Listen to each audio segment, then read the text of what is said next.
यदि एक पवित्र मन के साथ कोई व्यक्ति बोलता या काम करता है तो कभी न जाने वाली परछाई की तरह खुशी उसका पीछा करती है।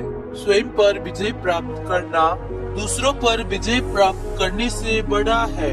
दोस्तों, जुनून जैसी कोई आग नहीं, नफरत जैसी कोई दरिद्रता नहीं, मूर्खता जैसा कोई जाल नहीं, लालच जैसा कोई धार नहीं। दोस्तों, आज की इस कहानी से आपको बहुत कुछ सीखने को मिलेगा, तो कहानी को अंत तक जरूर सुनिएगा। तो दोस्तों, चलिए कहानी शुरू करते हैं। एक राजा का दरबार लगा हुआ था। सर्दियों के दिन थे, इसीलिए राजा का दरबार खुले बगीचे में लगा था। रोज की तरह आज भी वैसे ही सभा चल रही थी। वही न्याय पाने पहुँचे कैच गांव के लोग सभा के चारों तरफ दूरी पर खड़े थे। उसी समय किसी अन्य राज्य से एक व्यक्ति आया और राजा से दरबार में मिलने की आज्ञा मांगी। उस व्यक्ति को राजा से मिलने की आज्ञा दे दी गई। वो व्यक्ति राजा के सामने गया, प्रणाम किया और अपने साथ लाए संदूक से एक जैसी दो चमकते हुए हीरे निकाले तथा राजा से बोला कि मैं इन दोनों हीरो को लेकर कई राजाओं के पास गया, ये जानने के लिए कि इनमें से असली हीरा कौन सा है, लेकिन मुझे कहीं भी इसकी सही परख करने वाला नहीं मिला। कोई भी ये नहीं बता पाया कि इनमें से असली हीरा कौन सा है। आज आपके दरबार में हाजिर हुआ हूँ। अब यदि आपके राज्य या दरबार में कोई ऐसा व्यक्ति हो जो इनमें से असली की परख कर पाए, तो मैं असली हीरा आपके शाही खजाने में रखवा दूंगा, और यदि कोई ना परख पाया तो इस असली हीरे की कीमत के बराबर आपको स्वर्ण मुद्राएं देनी होगी। राजा ने उस व्यक्ति की बात मान ली। उन दोनों हीरो को राज्यसभा के बीच एक टेबल पर रखवा दिया गया और राज दरबार से एक तजुर्बेकार अपना तजुर्बा परखने आए। सभी ने अपने अपने हिसाब से हीरे को परखना शुरू किया, लेकिन कोई भी ये सही नहीं बता पाया कि असली हीरा कौन सा है। राजा ये सोचकर बहुत निराश हो रहे थे कि कोई भी अपने राज्य में ऐसा योग्य व्यक्ति नहीं जो असली हीरे की परख कर सके, और अब उनकी पराजय होगी। सब हारे, कोई हिम्मत नहीं जुटा पाया। हारने पर पैसे देने पड़ेंगे, इसका किसी को कोई मलाल नहीं था, क्योंकि राजा के पास बहुत धन था, लेकिन राजा की प्रतिष्ठा गिर जाएगी, इसका सबको भय था और दुख भी।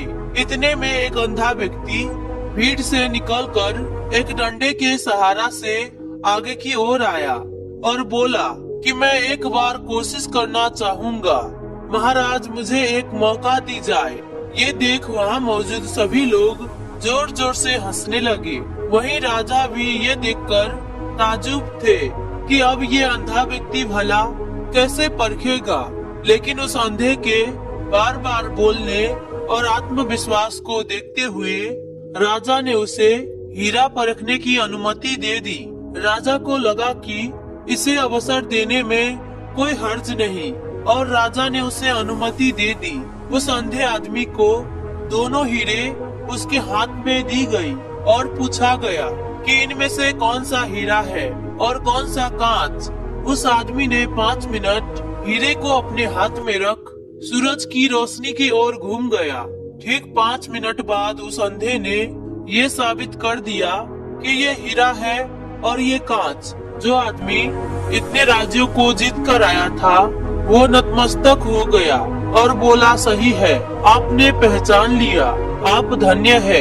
अपने वचन के मुताबिक ये हीरा मैं आपके राज्य के तिजोरी में दे रहा हूँ।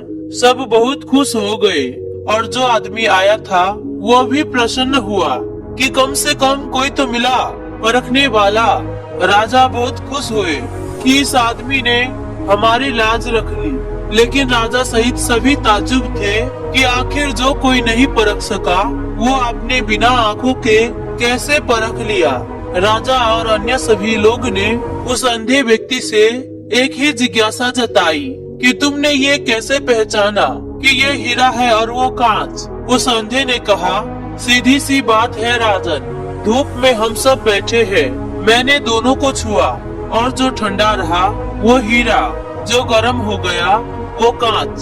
तो दोस्तों, इस कहानी से हमें पहली सीख ये मिलती है कि कुछ चीजें जीवन में ऐसी होती है जिन्हें समझने या परखने के लिए आंखों की जरूरत नहीं। यानी किसी के बाहरी दिखावे या पहनावे पर मत जाइए, सब्र रखे।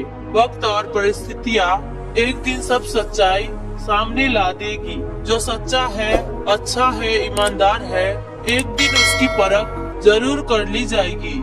यही बात हमारे जीवन में भी लागू होती है। जो व्यक्ति बात बात में अपना आपा खो देता है, गर्म हो जाता है और छोटी से छोटी समस्याओं में उलझ जाता है, वो कांच जैसा है। और जो विपरीत परिस्थिति में भी सुदृढ़ रहता है और बुद्धि से काम लेता है, वही सच्चा हीरा है। परिस्थितियाँ कैसी भी हो, अपनी काबिलियत कभी नहीं छोड़ता। तो दोस्तों, अंत में जाते जाते मेरे इस चैनल को सब्सक्राइब करते जाइएगा, साथ में एक प्यारा सा कमेंट और लाइक करना मत भूलिएगा। थैंक यू दोस्तों।